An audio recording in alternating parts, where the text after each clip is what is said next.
Irmãos, vamos abrir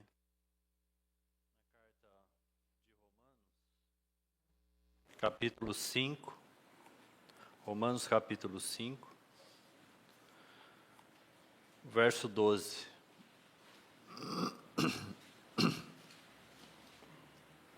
Romanos, capítulo 5, verso 12.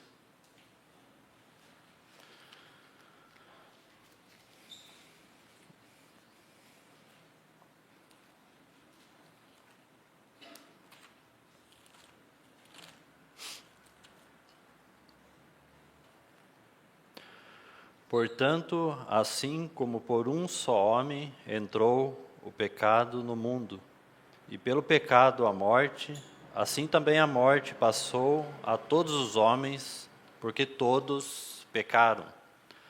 A ênfase que eu gostaria de dar nesse verso aqui está na primeira parte dele, porque há tantas coisas para se falar acerca desse verso, não é? Mas o encargo do meu coração é seguir com aquilo que temos falado a respeito do significado de Faraó e do Egito. Nós estamos vendo isso lá no capítulo 1 de Êxodo. E por isso nós estamos buscando aqui este verso. Então eu quero enfatizar a primeira parte desse verso. Então olhe de novo para sua Bíblia e vamos colocar um pouco mais de atenção, porque nós estamos buscando o significado de quem é Faraó e o significado do mundo. Portanto, assim como por um só homem entrou o pecado no mundo. Então, o pecado, por meio de um só homem, esse um só homem é Adão, entrou o pecado no mundo. Se você abrir em 1 João, então vamos buscar outros versos antes de comentar. 1 João, capítulo 5, verso 19.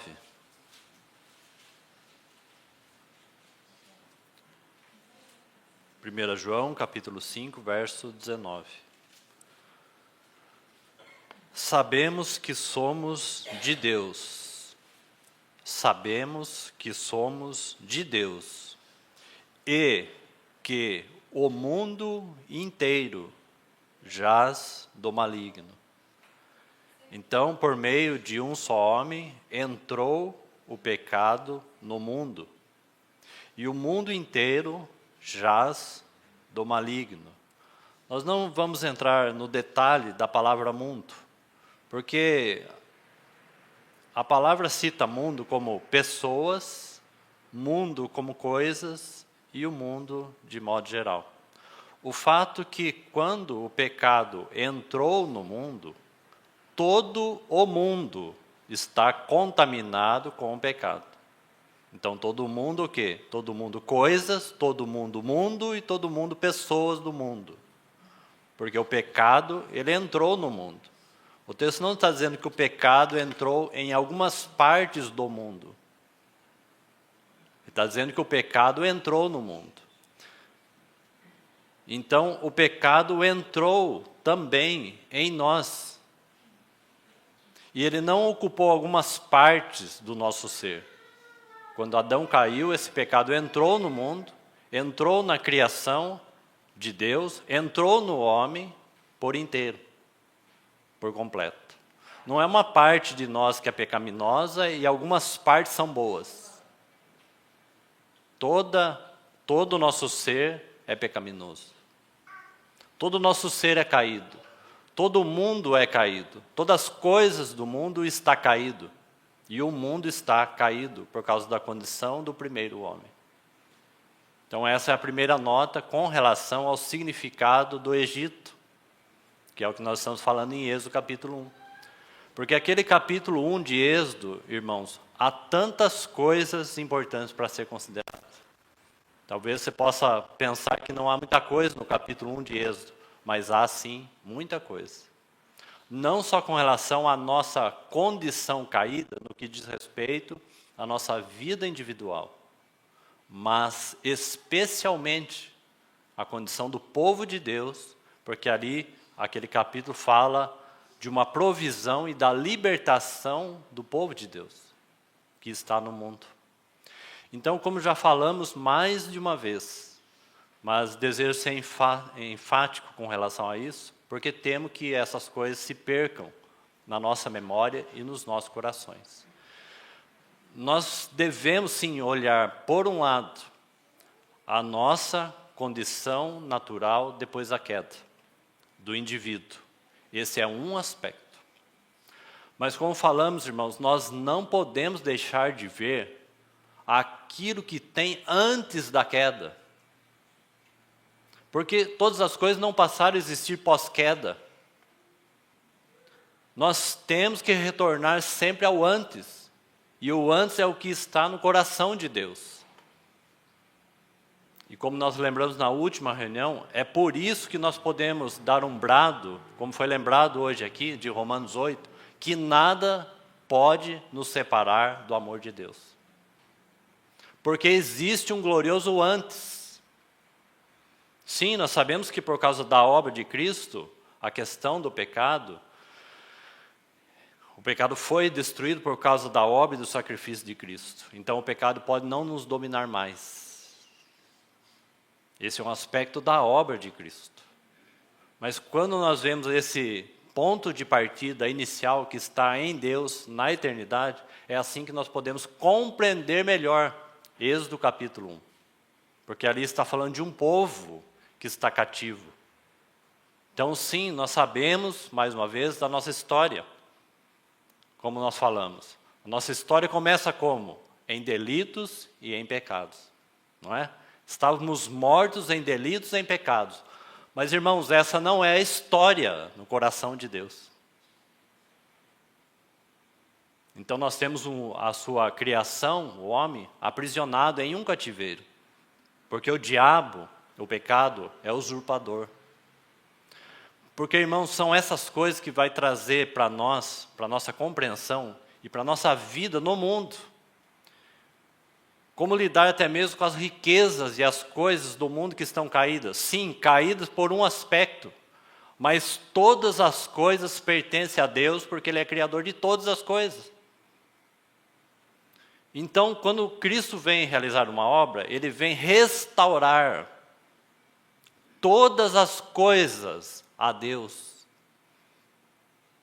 Irmãos, isso precisa mudar em nossa mente em primeiro lugar. E depois no nosso coração. E clamar por revelação ao Espírito Santo. Você já observou que o nosso testemunho é muito centrado na nossa própria vida? É a minha vida, é a minha bênção, é a minha salvação, é a minha isso, é a minha aquilo. Nós precisamos, pela obra do Senhor e pelo Espírito Santo, uma libertação da nossa vida egoísta.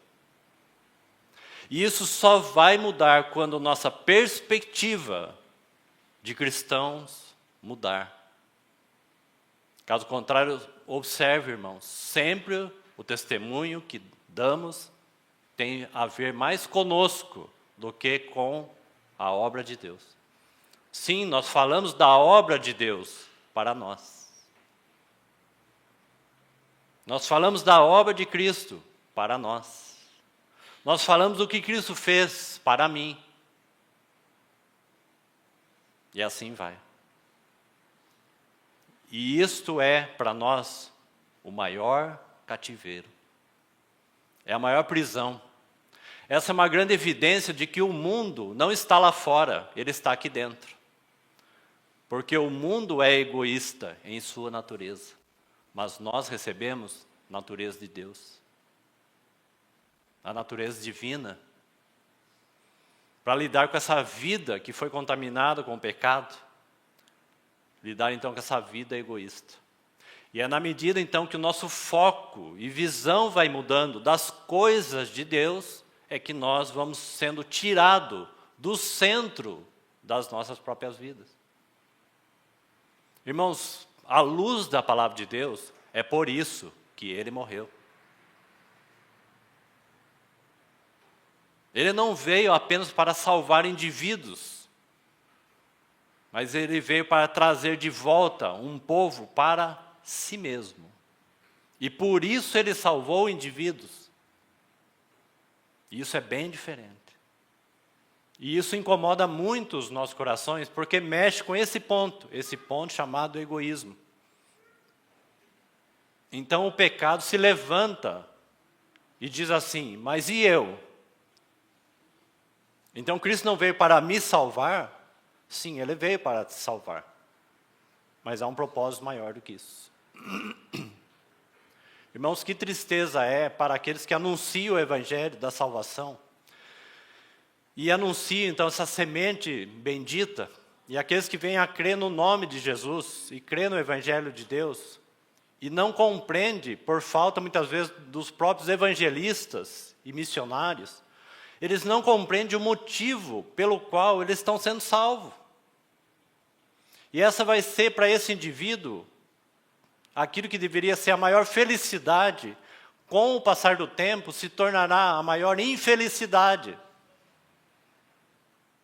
Porque ele vai encontrar dentro dele duas naturezas que guerreiam entre si. E isso não tinha antes na sua condição natural. Queridos irmãos, ou os filhos de Deus, ou aqueles que então creem no Senhor, vão compreender qual é a vontade de Deus e o propósito para a sua vida, ou eles vão viver, de fato, com muita infelicidade e incerteza, porque não compreende a vontade de Deus e porque Cristo salvou cada um. Que o Espírito Santo lance luz e revelação aos nossos corações. A questão não é a sua vida, a questão é a vida de Cristo. A questão não é a sua vida, a questão é o corpo de Cristo. A questão não é o seu nome, a questão é o nome de Cristo na igreja, no povo de Deus.